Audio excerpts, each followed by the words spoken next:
আবারও আজকে আমি আরও একটা লাঞ্চের থালির ভিডিও নিয়ে এসেছি। জানো, আমার এই লাঞ্চের থালি প্রিপেয়ার করতে কিন্তু বেশ ভালো লাগে। আমি এই লাঞ্চের থালিগুলো বেসিক্যালি আমার হাজব্যান্ডের জন্যই সাজাই। খুব ভালো লাগে ওকে এভাবে সাজিয়ে গুছিয়ে খেতে দিতে। শুধু ওকে নয়, যে কোনো কাউকে এভাবে সাজিয়ে গুছিয়ে খেতে দিতে কিন্তু বেশ ভালো লাগে। তো চলো বলি তোমাদের আজ আমার লাঞ্চের মেনুতে কি কি রয়েছে। তো প্রথমে ভাত দিয়ে দিলাম, এরপর দেবো কাঁকরোল ভাজা, পেঁয়াজ, কাঁচা লঙ্কা আর অল্প বেসন দিয়ে মাছের ডিম ভাজা আর অল্প ঢ্যাঁড়স ভাজা, যদিও এটা খুব একটা ওর পছন্দ না তাই অল্পই দিলাম। এরপর বাটিতে দিলাম ঝিঙ্গে পোস্ত আর রসের জন্য বানিয়েছিলাম আমসটা দিয়ে ফলই মাছের টক। আমরা তো এই মাছটা ফলই মাছ হিসেবেই জানি, তো তোমরা এই মাছটা কি নামে জানো সেটা অবশ্যই কমেন্টে জানিও।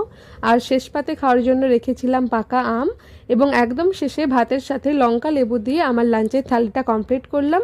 তোমাদের এই থালির আইডিয়াটা কেমন লাগলো সেটা অবশ্যই কমেন্টে জানিও।